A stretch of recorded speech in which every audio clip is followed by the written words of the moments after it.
Hello dear students, welcome to the channel hashtag study with star 2021। और जैसा कि आप जानते हैं, हम चैप्टर 1, 2, 3 एंड 4 कंप्लीट कर चुके हैं of special functions and integral transforms. और हमने स्टार्ट किया हुआ है चैप्टर नंबर 5। सारे आर्टिकल्स भी हम डिस्कस कर चुके हैं और आज हम डिस्कस करेंगे इसके एग्जाम्पल्स। जो एग्जाम्पल्स हैं हमारे वो हम डिस्कस करेंगे। तो उनसे पहले हमने फॉर्मूलाज ये पिछली वीडियो में याद भी कर लिए हैं अच्छे से, तो जस्ट एक रिवीजन लेके इनका और फिर हम एग्जाम्पल स्टार्ट करते हैं, क्योंकि एग्जाम्पल्स में कुछ खास नहीं है। अगर आपके फॉर्मूलाज आते हैं, डायरेक्ट आपको वैल्यू पुट करनी है, आंसर निकालना है। जैसे पता क्या है, जो एग्जाम्पल्स है ना उनमें इस टाइप से कि आपको टी स्क्वायर का निकालना है। अब आपको पता है टी स्क्वायर मतलब एन क्या हो गया, 2 हो गया ना, तो ये वाला फॉर्मूला लगेगा उसके लिए। और क्या होगा, जैसे कि 3t का लैप्लेस निकालना आपको, तो क्या कर दोगे आप, 1 डिवाइडेड बाई s माइनस 3। इस टाइप से है, सिंपल एग्जाम्पल्स हैं। उसके लिए एक कंडीशन क्या है कि आपको सारे फॉर्मूलाज याद हो, तो कोई प्रॉब्लम नहीं आने वाली आपको। तो देखिए, लैप्लेस 1 का क्या लिया था हमने, 1/s हो गया था। t की पावर n का Laplace n factorial divided by s raise to the power n plus 1 होगा अगर n 0, 1, 2 यानी कि इंटीग्रल वैल्यू है, पॉजिटिव इंटीजर है या 0 है। और इसकी value gamma of n plus 1 divided by s raise to the power n plus 1 है अगर ये कोई रियल नंबर है ग्रेटर देन -1। ठीक है, e raise to the power at का 1/s माइनस a था। साइन की वैल्यूज हो तो न्यूमरेटर में आएगा a, कॉस की वैल्यूज हो तो न्यूमरेटर में आएगा s। सिंपल है, अगर ट्रिग्नोमेट्रिक है तो s square plus a square होगा, अगर हाइपरबोलिक है तो s square minus a square होगा डिनोमिनेटर के अंदर। इनको काफ़ी अच्छे से हमने पिछले लेक्चर में याद कर लिया है। अगर आपको अच्छे से याद करने हैं तो प्लीज़ पिछला लेक्चर देख लें, उसके बाद आपको ये वीडियो समझने में, एग्जाम्पल समझने में कोई परेशानी नहीं होगी। तो let's move on to our examples. First of all example number 1 क्या कहता है, लैप्लेस ट्रांसफॉर्म आपको निकालना है इसका। अब एक प्रॉपर्टी आपको पता है कि आपको अगर इस पूरे का लैप्लेस निकालना है तो आप इसको अलग अलग लिख सकते हो, ठीक है ना। लैप्लेस ऑफ ई, इसको हम क्या बोल रहे थे, linear property of Laplace transform. I hope you remember.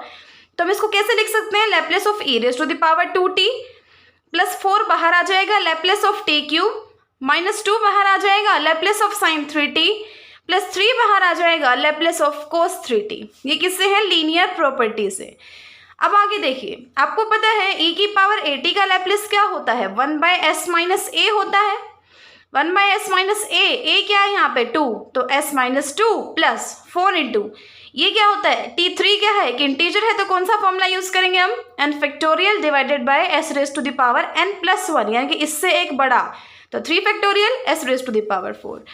Similarly अब 3 आपको पता है कि अगर साइन वाली टर्म हो तो ऊपर a आता है, a मतलब जो इसके साथ है t के साथ, तो 3, और डिनोमिनेटर में क्या आता है s स्क्वायर प्लस 9, 3 का स्क्वायर प्लस 3, कोस में क्या आता है, ऊपर ऐसा आता है और नीचे क्या आता है s स्क्वायर प्लस 9 हो जाएगा।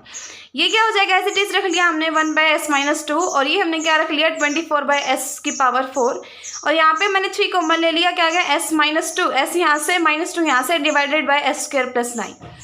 In example 2, Laplace transform of sine t minus cos t square, इसका क्या निकालना है, लैप्लेस ट्रांसफॉर्म। अब इसका लैप्लेस ट्रांसफॉर्म निकालना है, सबसे पहले a माइनस b का होल स्क्वायर का फॉर्मूला ओपन कर लिया हमने, as a square plus b square minus 2ab। So इसका स्क्वायर यानी कि sine square t plus cos t का square cos square t minus 2 sine t cos t। अब sine square t plus cos t होता है 1, तो 1, और ये हो जाएगा साइन 2t, क्योंकि 2 साइन a कोस a क्या होता है, साइन 2a, तो साइन 2t। अब लैप्लेस ये प्रॉपर्टी से जो हमारी लीनियर प्रॉपर्टी है उससे हम अलग अलग कर देंगे, Laplace of 1 minus Laplace of sign t। 1 क्या हो जाएगा, 1/s minus 2 divided by s square plus 2 square हो जाएगा। इसको इसने सोल्व कर लिया, बस इसी तरीके से आपको करना है। अब आगे देखिए, यहाँ हमें दिख रहा है कि हम डायरेक्ट फॉर्मूला नहीं लगा सकते, क्योंकि देखो हमने साइन का पढ़ा है, अलग से पढ़ा है, पर वो लैप्लेस, कोस का अलग से लैप्लेस पढ़ा, बन कि मल्टीप्लिकेशन का तो नहीं पढ़ा हुआ ना। इसका मतलब हमें साइन या कोस में इसको चेंज करना पड़ेगा, और वो हम बहुत अच्छे से जानते हैं हम कैसे करेंगे। जैसे साइन और कोस की मल्टीप्लिकेशन है, कैसे करते थे हम, ये वाला फॉर्मूला यूज करके। कैसे, 2 से मल्टीप्लाई कर दो, 2 से डिवाइड कर दो, तो Laplace of cos 3t sign 2t, 2 से डिवाइड 2 से मल्टीप्लाई, ये चीज़ होगी। जस्ट क्या किया, 2 से मल्टीप्लाई 2 से डिवाइड। अब देखो 2 cos 3t साइन 2t, इसकी वैल्यू इस फॉर्मूले से निकाल लेंगे आप, तो क्या हो जाएगा, साइन 5t यानी कि इनका एडिशन माइनस साइन t यानी कि इनका सब्ट्रैक्शन। ठीक है ना, 1/2 एज इट इज है ही है। फिर हम क्या कर देंगे, लीनियर प्रॉपर्टी से कांस्टेंट को निकाल देंगे बाहर और Laplace of sin 5t minus Laplace of sin t, ये हो गया हमारा लीनियर प्रॉपर्टी से। अब आगे देखिए, आगे इन्होंने क्या किया, जस्ट फॉर्मूला लगा दिया। अब साइन है, साइन आपको पता है ऊपर क्या आ जाता है ए, वो साइन 5t था तो ऊपर ए क्या है उसके लिए 5 है, 5 आ गया। साइन 80 होता है उसके लिए 1 है तो 1 आ गया। नीचे सिंपल है तो s प्लस आएगा, तो s² plus 25 minus s² plus 1, solve कर दिया, आंसर आ गया।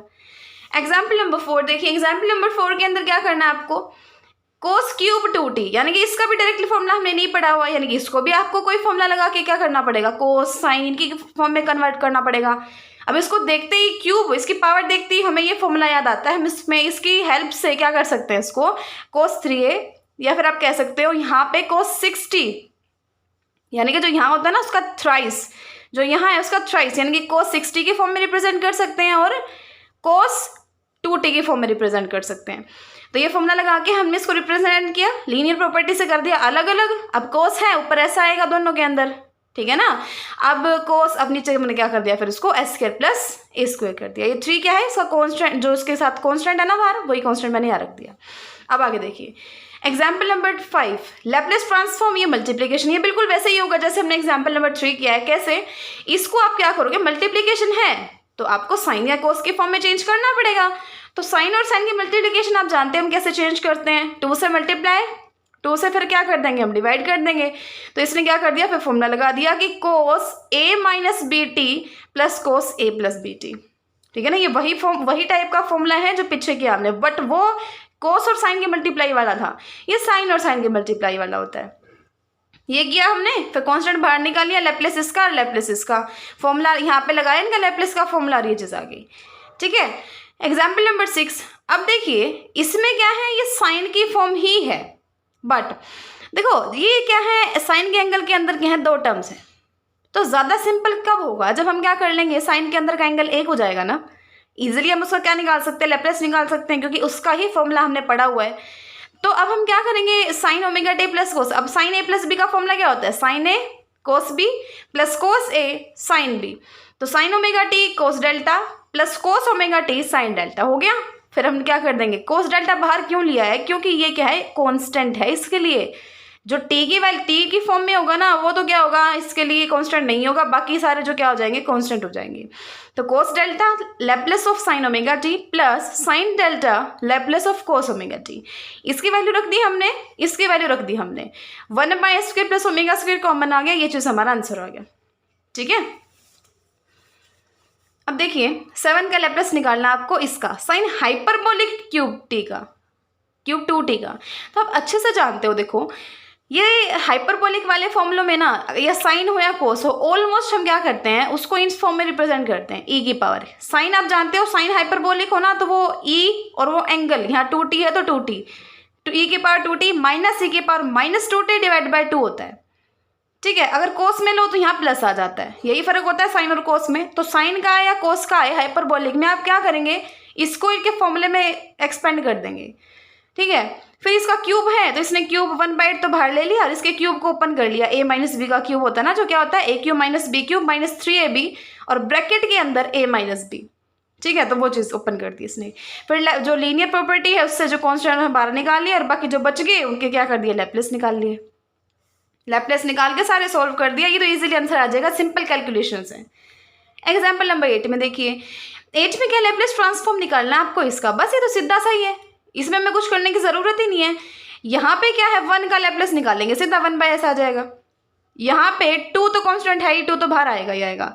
अब t की पावर है 1/2, 1/2 इंटीजर नहीं है, इसका मतलब कौन सा फॉर्मूला लगाएंगे हम, gamma n+1 divided by s raise to the power n+1 वाला, n की जगह क्या आ जाएगा यहाँ पे 1/2, क्योंकि पावर कितनी है 1/2। एंड सिमिलरली इसके लिए यहाँ पावर कितनी है -1/2, सीधा फॉर्मूला रखो और आपका आंसर आ जाएगा, ठीक है। कैसे, फॉर्मूले में रख दिया इसने, 1/s हो गया। अब यहाँ पे क्या आया था हमारा 1/2 गामा 1/2 और s की पावर होगी 3/2, और यहाँ पे गामा 1/2 s की पावर होगी 1/2। अब इसने, अब गामा 1/2 की वैल्यू क्या होती है, √π होती है, s की पावर 3/2, ये से कैंसिल हो गया, ये एज इट इज है, ये 3 हो गया।